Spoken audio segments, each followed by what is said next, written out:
Joe Biden's speech was laced with lies, speculation, unsubstantiated accusations, and he struggled throughout the entire speech to stay on track with the teleprompter and not lose his place within the sentences that were shown up on the monitors. You could tell. I mean, the only thing that he did well tonight was finally be able to capture and quote the Declaration of Independence. And he screwed that up earlier in the year. But he had a teleprompter tonight, didn't he? Holy moly, what a terrible speech, you guys. No energy, no passion. It was all fake. And can we stop with the sympathy card, please? Look, we're all sorry that Joe lost his wife and child and children and so forth in the accident. We're sorry that Bo died of cancer. We're happy that Jill came along and made his life better, happier than it was. We truly are. I mean that. But I mean, we've all had tragedies. We've all had adversities. You think Donald Trump hasn't had his share of tragedies and adversities? Donald Trump will not play the sympathy card, though, will he? He doesn't need to.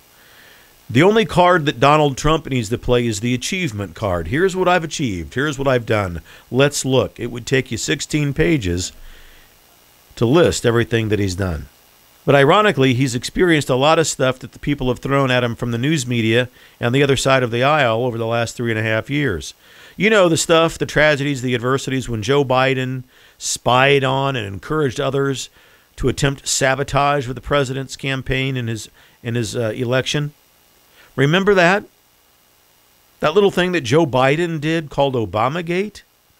Right there in the room when he called out General Flynn, told everybody to go after him to destroy the man's reputation. That was Joe Biden.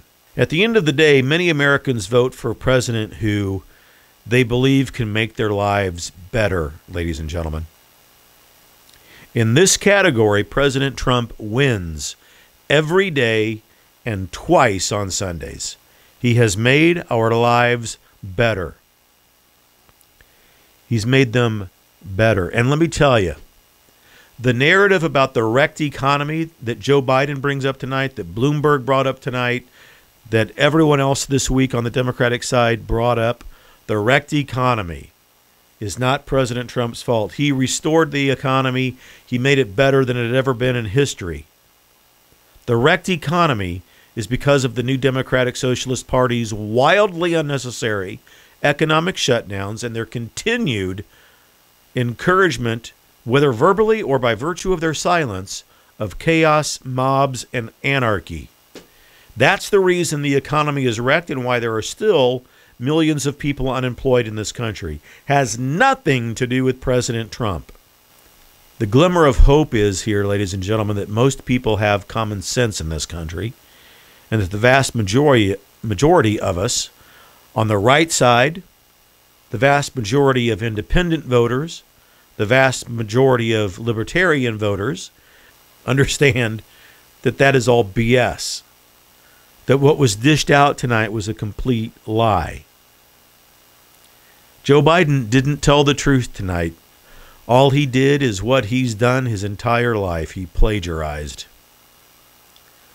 Again, a snippet from Reagan, quote from Clinton, few words from George W. Bush, and he stole achievements that other people have made that he gave himself credit for. Biden claims he has the gall to claim Trump cozies up to dictators. Really? Really, Joe? He cozies up to dictators. Excuse me. He's held Russia in check. Nobody's been harder on Russia than Trump. He's held China in check. Nobody's been tougher on China than President Trump. Let me remind you about a little meeting you had in the Ukraine when your son was under investigation, and at the time you made that snarky little joke about getting the Ukrainian prosecutor fired, or there would be no money, no help from the United States. And, oh, son of a bitch, you said. Your words, not mine. Son of a bitch. Imagine that. He was fired. And the Ukraine last week named you as a criminal. in that whole situation where you had that prosecutor fired. Now, that'll play out, and you may never, ever be affected by it, Joe Biden. But we hear and we know the truth. We hear it and we know it. You're a criminal. Ladies and gentlemen, hi, Doug Billings here on the right side. You know, it's not every day that we here at the program get to meet someone who rubs elbows with American heroes. But we've done just that, and he's become a friend of the program, and we're grateful for it. The Commander's Artist, otherwise known on Twitter as The Real Mad Dog 58. Make sure you look him up and give him a follow on Twitter at The Real Mad Dog 58. And more importantly, perhaps, look him up on the web, www.thecommandersartist.com. He's the personal artist of General Mike Flynn.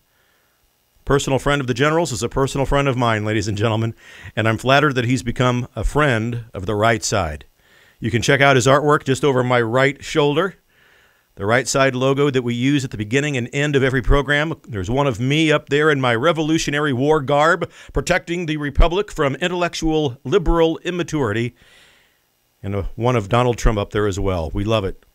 My chosen leader. TheCommandersArtist.com and The Real Mad Dog 58 on Twitter. Mad Dog, Commander's Artist, thank you, brother. Thank you for your friendship, for all you've done for the show. Cheers.